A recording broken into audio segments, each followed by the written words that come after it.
لبيك اللهم لبيك لبيك لا شريك لك لبيك إن الحمد والنعمة لك والملك لا شريك لك.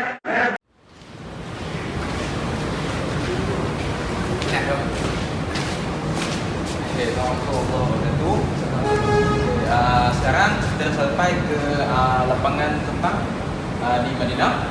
Okay, kita akan mengadakan aktiviti di sini selama 5 hari di Madinah.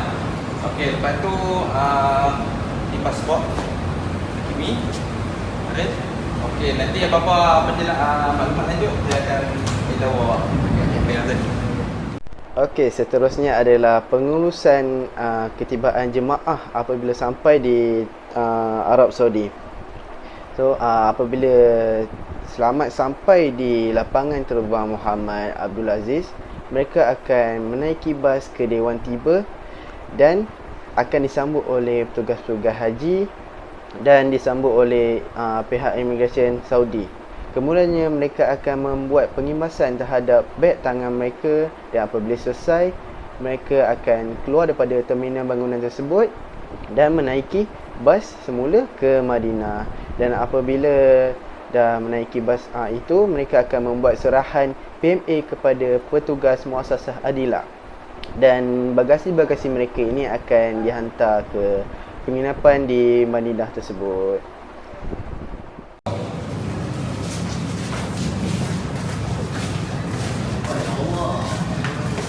Assalamualaikum.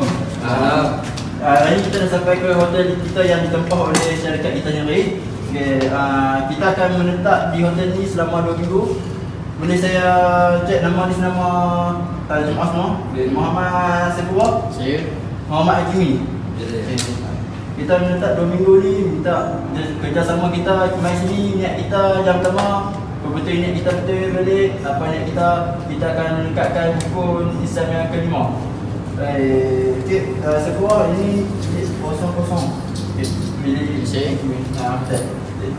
Saat lagi kami akan bagi tahu balik apa ikut semasa yang kita akan buat aktiviti apa.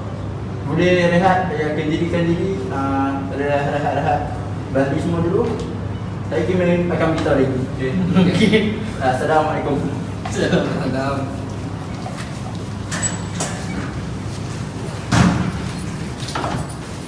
Seterusnya adalah pengurusan penginapan jemaah. Tabung haji telah menyediakan penginapan buat jemaah lelaki dan jemaah perempuan, iaitu telah diatur berasingan biliknya. Dan satu bangunan penginapan tersebut boleh memuatkan 1,000 ke 7,000 orang dalam satu masa. Kemudiannya satu bilik itu boleh memuatkan 4 ke 8 orang jemaah dalam satu bilik.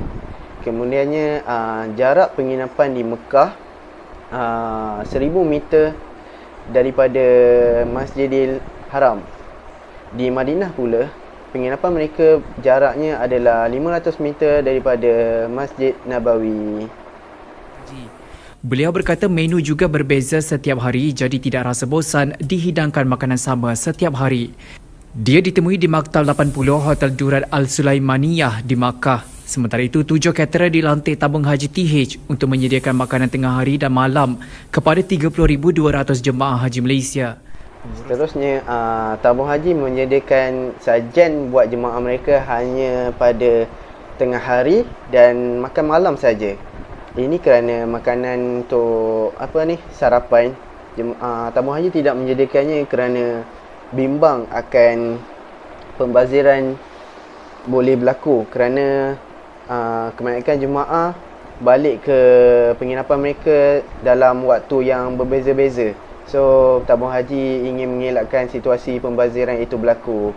Dan tabung haji juga telah menyediakan cerik, air, teh dan gula di bilik masing-masing. So, mereka boleh gunakan cerik itu untuk membuat air, untuk membuat apa yang patut sebagai makanan sampingan.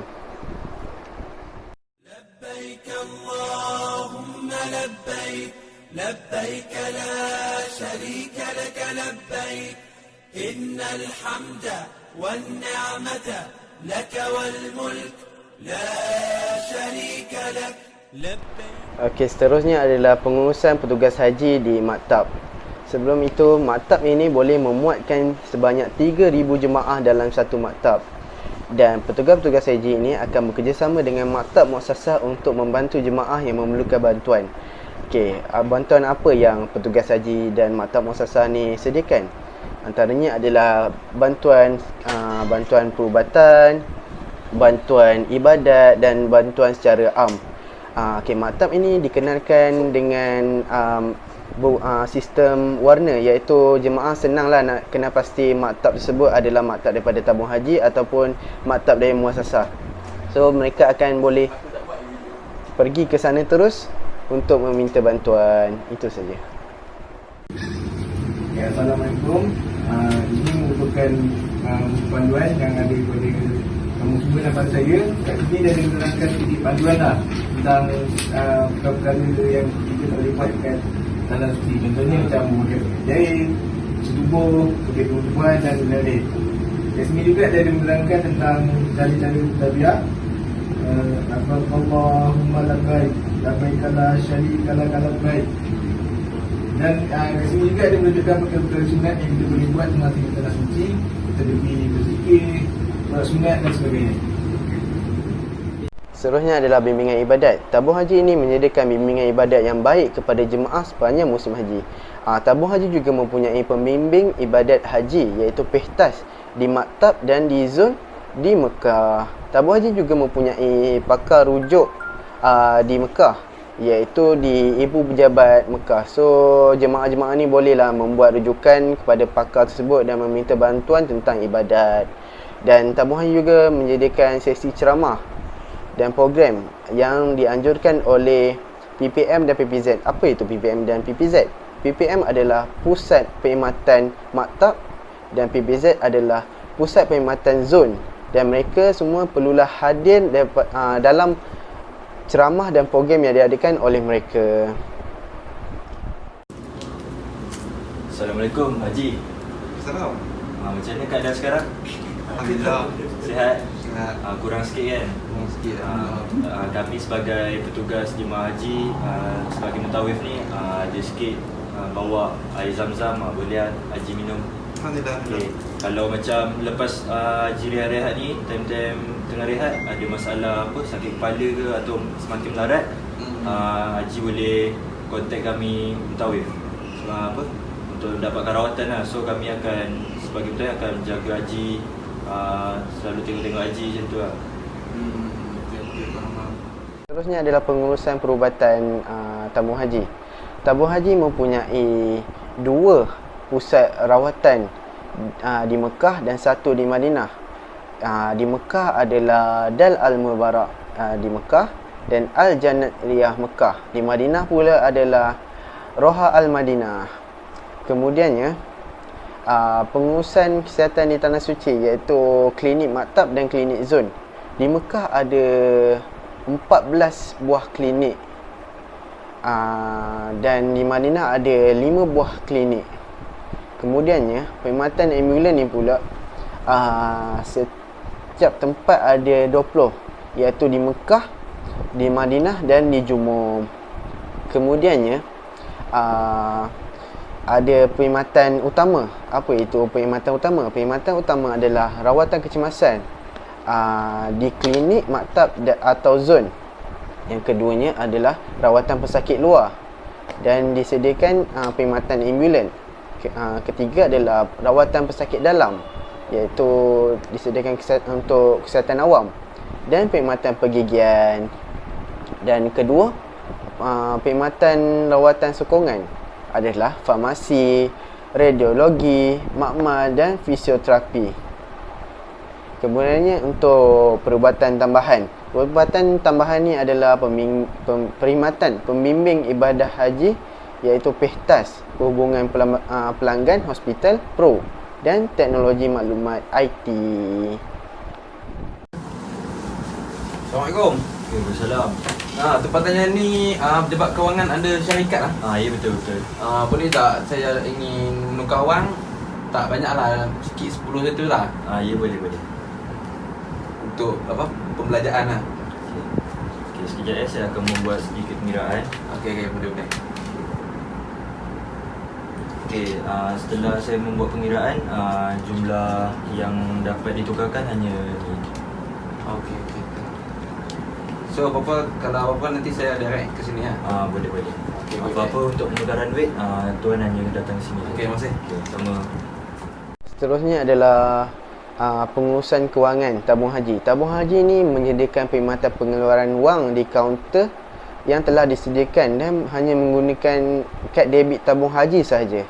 Dan di Mekah pengeluaran wang ni boleh dibuat di Ibu Pejabat PPM, iaitu Pusat Perkhidmatan Maktab, dan di Madinah adalah PPZ, iaitu Pusat Perkhidmatan Zon. Kemudiannya perkhidmatan kewangan yang kedua bagi dam dan korban. Pembayaran dam dan korban boleh dilakukan dengan kaedah kaunter pengeluaran Ibu Pejabat dan Maktab, tunai atau debit akaun di kaunter kewangan. Kadar dam dan korban bagi 1441 Hijrah tahun 2020 akan dimaklumkan pada bulan Ramadan atau Syawal. Waktu pembayaran dam dan korban ini adalah 22 Ramadan hingga 3 Zulhijjah. Dan di Mekah pula 1 Zulkaidah hingga 7 Zulhijjah. Okey, harganya adalah dalam RM490. Kalau untuk tamatuk RM430. Assalamualaikum jemaah sekalian. Hari ini kita akan buat ziarah di luar. Kita akan pergi ke Bukit Safa Marwah. Dan ini adalah bas perkhidmatan disediakan oleh pihak agensi kami. Jadi marilah kita, silakan tuan-tuan. Bismillah. Seterusnya adalah perkhidmatan pihak ketiga. So, perkhidmatan yang disediakan oleh pihak ketiga kepada jemaah haji sepanjang musim haji ni adalah perkhidmatan kenderaan, ziarah, city check-in, pus barang ke Malaysia, kafeteria, dobi dan kemudahan komunikasi. Dan harga untuk cas penghantaran bagasi dan air zam-zam dari tanah suci ke tanah air. Okey, 1 kilo untuk hantar ke sebenarnya Malaysia adalah RM16. Kalau air zam-zam dalam 5 liter tu dalam harga RM90. Jika nak hantar ke Sabah Sarawak pula, barang yang beratnya 1 kilo adalah RM20 dan air zam-zam 5 liter adalah RM120. Kemudian pihak ketiga juga menyediakan pengangkutan bas intercity dan bas masyair yang disediakan. Dalam satu bas tu boleh memuatkan dalam 40 ke 50 orang. Alhamdulillah, kita dah beberapa hari dah kita duduk ke Madinah. So, balik ni kita harap orang istiqamah dengan amalan korang. Semoga amalan kita dirahmati oleh Allah.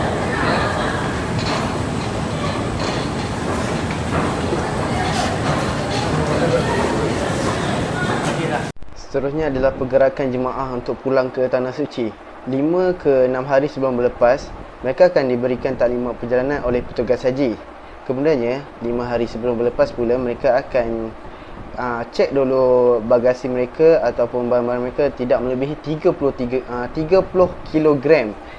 Dan mereka akan membuat pengambilan bagasi dan terus ke kabin pesawat. Mereka akan bertolak ke terminal Haji Jeddah 9 jam atau 3 jam dari Madinah sebelum berlepas. Apabila tiba sahaja di terminal Haji Jeddah, bas jemaah akan disambut oleh petugas haji dan dibawa ke tempat rehat. Kemudiannya mereka akan membuat pemeriksaan di immigration dan keselamatan. Selepas selesai membuat pemeriksaan tersebut, mereka akan menaiki pesawat untuk pulang ke tanah air. Apapun jemaah tidak boleh membawa barang lebih daripada 30 kilogram dalam satu bagasi tersebut. Okey, dalam bagasi tersebut pula tidak boleh membawa barang terlarang seperti bahan api, bahan mudah terbakar dan barang cecair yang melebihi 100 ml. Setelah sampai saja di Malaysia ataupun tanah air, jemaah ini akan membuat pemeriksaan di Kastam Malaysia iaitu immigration, dan mereka akan jalan ke Kastam untuk cek bagasi yang mereka pegang, dan mereka akan menunggu untuk menerima air zam-zam. Selepas itu, mereka bolehlah pulang ke rumah masing-masing selepas mendapat barang-barang mereka dan air zam-zam. Itu saja.